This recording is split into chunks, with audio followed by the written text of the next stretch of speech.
और अब बात करेंगे सीरिया में भड़की हिंसा की। सीरिया की धरती पर जंग जारी है।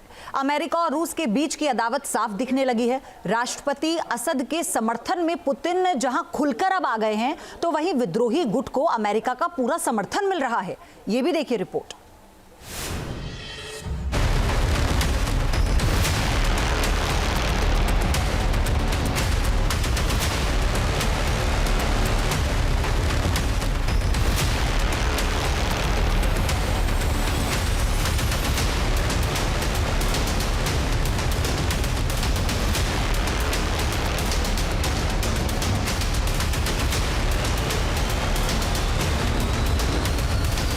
सीरिया की धरती एक बार फिर सुलग उठी है।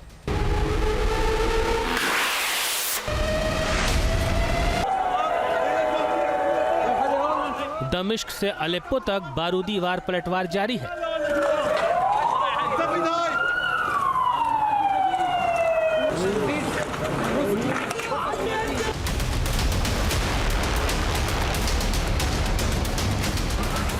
लगातार होती बमबारी, तबाह होते आशियाने, गगनचुंबी इमारतों से निकलता धुआं, जान बचाने के लिए भागती आवाम, हर तरफ दहशत का आलम। यही है सीरिया की मौजूदा हकीकत। सीरिया में बगावत नए महायुद्ध की आहट। 2016 में गृह युद्ध से सुलग रहे सीरिया में रूसी दखल के बाद जो शांति कायम हुई थी, वो महज 8 सालों के बाद खत्म हो गई है। सीरियाई बागी गुट हयात तहरीर अल शाम यानी STS ने राष्ट्रपति बशर अल असद को सत्ता से बेदखल करने की कवायद शुरू कर दी है। बागी गुट ने अलेप्पो और इदलिब समेत 50 से ज्यादा शहरों और गांवों पर कब्जा करने का दावा किया है।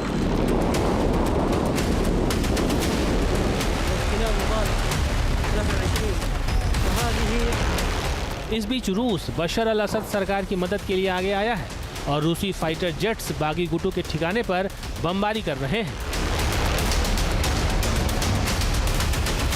इस बीच ईरान की IRGC ने एक तस्वीर जारी की है। सीरिया के बागी गुटों को इजरायली और अमेरिकी कठपुतली बताया है। IRGC ने हयात तहरीर अल शाम यानी STS के नेता अबू मोहम्मद अल जुलानी के नेतन्याहू के साथ AI इमेज रिलीज कर सीरियन बागी गुटों को इजराइल और अमेरिका का समर्थक बताने की कोशिश की है। सीरिया में बारूदी वार पलटवार के बीच रूस और ईरान खुलकर असद सरकार के साथ खड़े हो गए हैं। वहीं दावा किया जा रहा है कि बागी गुट HTS को अमेरिका का साथ मिल रहा है। दरअसल HTS ने जिस तरह से आधुनिक हथियारों का इस्तेमाल किया है और अलेप्पो में सीरियाई सरकार की संचार सर्विस को ठप कर दिया है, उसके बारे में दावा किया जा रहा है कि यह अमेरिकी मदद से ही संभव है।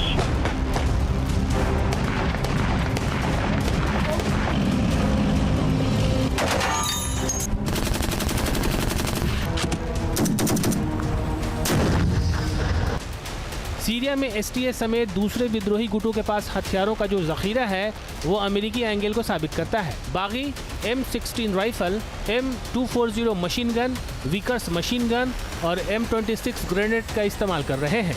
ये सारे हथियार अमेरिकी और ब्रिटिश हथियार हैं। इसके अलावा बागी गुटों की तरफ से सीरियन आर्मी के खिलाफ इस्तेमाल किया जा रहा M72 रॉकेट लॉन्चर अमेरिकी हथियार है। फिन 92 स्ट्रिंगर मैनपेट भी अमेरिकी सेना इस्तेमाल करती है। बागी गुट मिलान एंटी टैंक मिसाइल इस्तेमाल कर रहे हैं, जो फ्रांसीसी सेना इस्तेमाल करती है।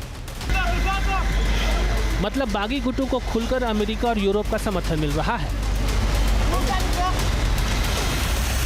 मध्य पूर्व पर नजर रखने वाले एक्सपर्ट्स यहाँ तक दावा कर रहे हैं कि जहाँ एक तरफ बशर अल असद की सरकार को रूस और ईरान का साथ मिल रहा है, वहीं विद्रोही संगठनों को अमेरिका, इजराइल और तुर्की की तरफ से बारूदी मदद मिलनी शुरू हो गई है। ट्रंप की शपथ से पहले मध्य पूर्व में एक नया फ्रंट सुलग उठा है।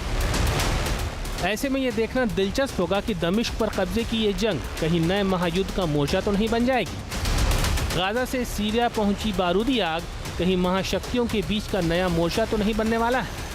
टीम न्यूज़ नेशन अब व्हाट्सएप पर खबरों की ताजा अपडेट के लिए न्यूज़ नेशन के इस QR कोड को स्कैन करें।